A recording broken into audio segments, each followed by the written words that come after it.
કેતન ભટ્ટી, મંતવ્ય ન્યૂઝનો પત્રકાર છું, વાંકાનેર. આજે વાંકાનેર નગરપાલિકાની સાધારણ સભા હતી. સાંજે 5:30નો સભાનો ટાઈમ હતો.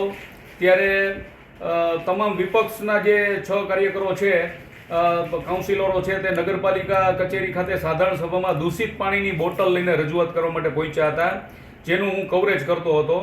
એટલે આ કવરેજ કરવાથી અને વિપક્ષના લોકો શું કહે છે તે બધું હું કવરેજ કરતો હતો. બધા એક વિપક્ષના લોકો છે જે ભાજપ વિરુદ્ધ પોતાના મંતવ્યો આપતા હતા, એનું કવરેજ કરતો હતો.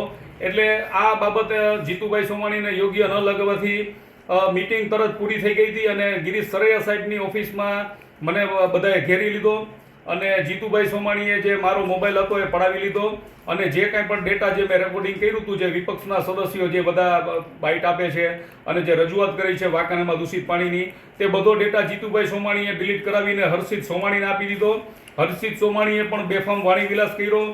ચીફ ઓફિસર ગિરીશ સરૈયા સાહેબે પણ મને કાયદાની ચુંગલમાં ફસાવી દેવાની ધમકી આપી અને લગભગ 15-20 કાર્યકરોએ મને એકલાને ઘેરી લીધો અને ધાક ધમકી આપી અને આ રીતે ઉદ્ધત વર્તન કર્યું. ત્યારે જીતુભાઈ સોમાણી જેવા વ્યક્તિને અને સાહેબને આવું સારું ન લાગે કે એક સામાન્ય કવરેજની બાબતમાં આ તમામ પત્રકારોને આ બાબત લાગુ પડે છે. અને જે મારો મોબાઈલ હતો જે જીતુભાઈ સોમાણીએ પડાવી લીધો અને તમામ ડેટા ડિલીટ કરી નાખ્યો. ઉપરાંત મને માપમાં રહેવાનું પણ કીધું જીતુભાઈએ કે ભાઈ તું માપમાં રહેજે, બાકી બીજા અમારી પાસે રસ્તા છે. આવા બધા શબ્દોથી મને ધમકી આપી, જે જીતુભાઈ સોમાણી જેવા લોકોને અને સાહેબને બધાને ન શોભે. એટલે એ બાબતે અમે આજે બધા પત્રકારોએ રજૂઆત કરી છે.